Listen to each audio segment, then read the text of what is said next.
Leero lukuto olunaku olwokuna ng'ab'ebyokwerinda bakyagumbye Maka ga bannabyabufuzi abali ku ludda oluvuganya gavumenti okuli pulezidenti w'ekibiina ki NUP Robert Kyagulanyi Ssentamu eyaliko pulezidenti w'ekibiina ki FDC Tadikaano Dr. Kizza Besigye ne Lord Mayor wa Kampala Ssaalongo Lukwago n'ekigendero ky'okubalemesa enkuŋŋaana zaabwe nga bwe baali bategese omwali n'okutalaga ebitundu by'eggwanga eby'enjawulo. Wetutuukidde Kasangati mu maka ga Dr. Kizza Besigye tusanze ab'ebyokwerinda bakyakiisa ekimotoka kya mu mulyango ogufuluma ekikomera kye era nga n'obuyumba bwe Mama Yingiya Pole obusulwamu abasirikale bwazimbiddwa mu bungi ekyongera okulaga nti enteekateeka zaabwe okwabulira amaka ga bannabyabufuzi bano lukyali olugendo oluwanvu. Tusobodde okwogerako ne Dr. Kizza Besigye n'atutegeeza nti embeera gye balimu akadde kano si mpya gye bali newankubadde ng'abakola bino bakimanyi bulungi nti bimenya mateeka kw'ossa okuyisa olugaayu mu nsalawo y'essiga eddamuzi eyalaga nti tewali tteeka lyonna eriwa poliisi obuyinza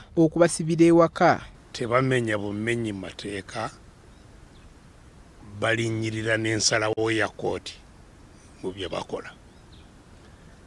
Ekiteewuunyisa kubanga kikakasa bukakasa nti Uganda ggwanga eritatambulira ku mateeka. Besigye agamba nti abantu basaanidde okukimanya nti enteekateeka zaabwe teziri kukyakulwanira bifo wabula baagala kulaba nti eggwanga litambulira ku nfuga y'amateeka gy'agambye nti tekyassibwamu kitiibwa wano mu ggwanga. Eggwanga likolera bannansi lyabwe ebirimu byabwe be babirinako okulagira butya bwe bisobola okubakolera. Besigye ategeezezza nti ensonga endala eyabawaliriza okukolera awamu ku mulundi guno kwe kumanyisa bannayuganda ku mbeera eri mu ggwanga omuli obwavu, ebbula ly'emirimu, ekibbattaka, obuli bw'enguzi n'ebirala bye bakkiriza nti bye bikyakuumidde eggwanga emabega. Kubanga bamu bali eyo bagamba kati mututegeeze ki ekiddako. Ekiddako yeggwe okwerwanako.